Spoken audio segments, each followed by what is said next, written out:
पिछले कई सालों से देश ही नहीं बल्कि अजमेर और अन्य कई जिलों के सैकड़ों लोगों के रुपए सहारा इंडिया में अटके पड़े हैं, जिसको लेकर संयुक्त ऑल इंडिया जन आंदोलन संघर्ष न्याय मोर्चा की ओर से कलेक्ट्रेट पर प्रदर्शन कर रोष का इजहार किया गया। इस दौरान न्याय मोर्चा के पदाधिकारियों ने जिला कलेक्टर को भारत सरकार के नाम का ज्ञापन सौंपा। उनका कहना था कि सहारा समूह में 13 करोड़ सदस्यों के करोड़ों रुपए अटके पड़े हैं। उन्होंने कहा कि सहारा समूह की 4 सोसाइटियों द्वारा भारत सरकार सहकारिता मंत्रालय से लाइसेंस लेकर वर्ष 2011 से 2022 तक देश भर में करीब 13 करोड़ सदस्य बनाकर 1 लाख करोड़ से ज्यादा की राशि जमा करवा ली और अभी तक उनकी राशि को नहीं दिया गया। उनका कहना था कि 13 करोड़ पीड़ित सदस्यों के करीब 65 करोड़ रुपए से ज्यादा बकाया हैं। उन्होंने कहा कि ऐसे में कई लोगों ने तो रुपए नहीं मिलने पर आत्महत्या कर ली है।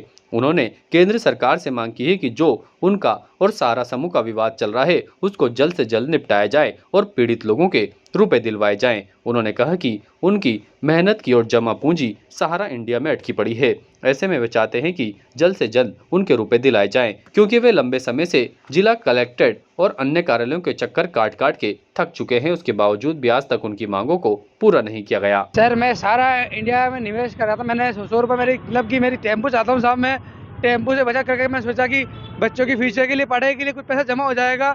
तो मैंने आज खत्म हुआ, मेरे 10 साल हो गए। मेरे 5 लाख रुपए सर प्रॉपर्टी थी। जब मैंने ज़िंदगी मतलब ख़राब कर ली, मैंने पूरे अपनी जीवन की पूंजी वहाँ लगा दी। अब रोज़ सुबह शाम मैं ऑफिस जाता हूँ, ऑफिस वाले कहते हैं वहाँ देंगे पैसा, वहाँ अटका हुआ है, यहाँ अटका हुआ है, पैसा नहीं आ रहा। कलेक्टर के पास मैं करीबन 7-8 बार ज्ञापन देने आ चुका हूँ साहब, लेकिन सुनवाई नहीं हो रही। ये लास्ट ज्ञापन है। इसके बाद मैं कलेक्टर को साहब को आपके मीडिया में माध्यम से कह रहा हूँ कि सब नहीं होगा तो मुझे शिक्षा मृत्यु की परमिशन दे।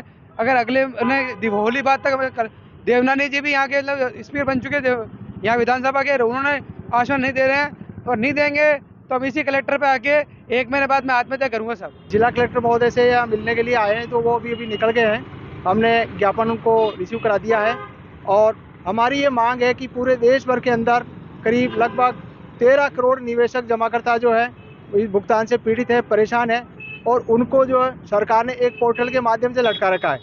अमित शाह जी ने एक CRC रिफंड पोर्टल के नाम से एक पोर्टल लॉन्च किया है।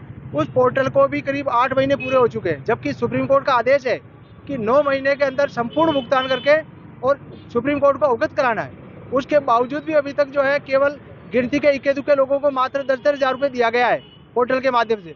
और पोर्टल को इतना लचीला बना दिया है कि वो किसी के समझ में नहीं आता है। हर बार ई-मित्र के माध्यम से लोग वहाँ जाते हैं, वहाँ पर जो पैसा लगता है लेकिन उनको पैसा मिल नहीं रहा है।